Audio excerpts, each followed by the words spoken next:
સમાચારમાં આગળ વાત કરીશું હિંમતનગર બસ સ્ટેશન પાસે સપ્તાહ પહેલા થયેલી 49 લાખના સોના ચાંદીના દાગીનાની લૂંટ કેસમાં લૂંટારૂ આરોપીઓ આખરે પોલીસના હાથ લાગ્યા છે।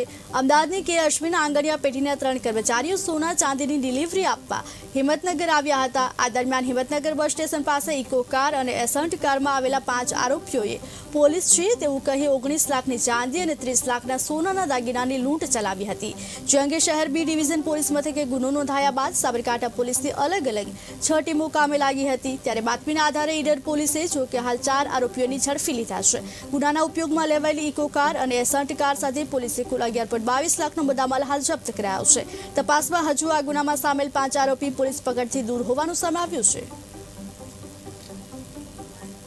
12/3/2024 ના રોજ હિંમતનગર બસ સ્ટેશન ખાતે સવારના 7:15 થી 7:30 વાગ્યાના સુમારે આંગણિયા પેઢીના 2 કર્મચારી અમદાવાદથી સોના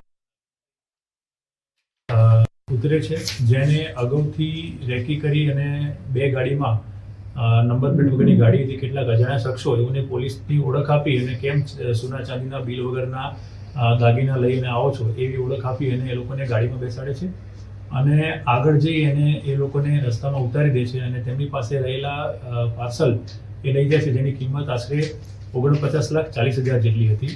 આ બાબતે હિંમતનગર બી ડિવિઝન ખાતે વિગતવારનો ગુનો દાખલ કરી અને તપાસની કુલ 6 ટીમ બનાવવામાં આવી હતી, જેમાં સીસીટીવી ફૂટેજ, સીડીઆર અને હ્યુમન ઇન્ટેલિજન્સના આધારે એલસીબી પોલીસને આ ગુનો ડિટેક્ટ કરવામાં સફળતા મળી હતી, જેમાં ગુનામાં વપરાયેલ ઇકો ગાડી અને 4 આરોપી અને કુલ 11,10,000 જેટલો મુદ્દામાલ રિકવર કરવામાં આવ્યો હતો। બનાસકાંઠા પોલીસે 3 આરોપીની અટક કરી અને એસેન્ટ ગાડી પણ રિકવર કરી હતી।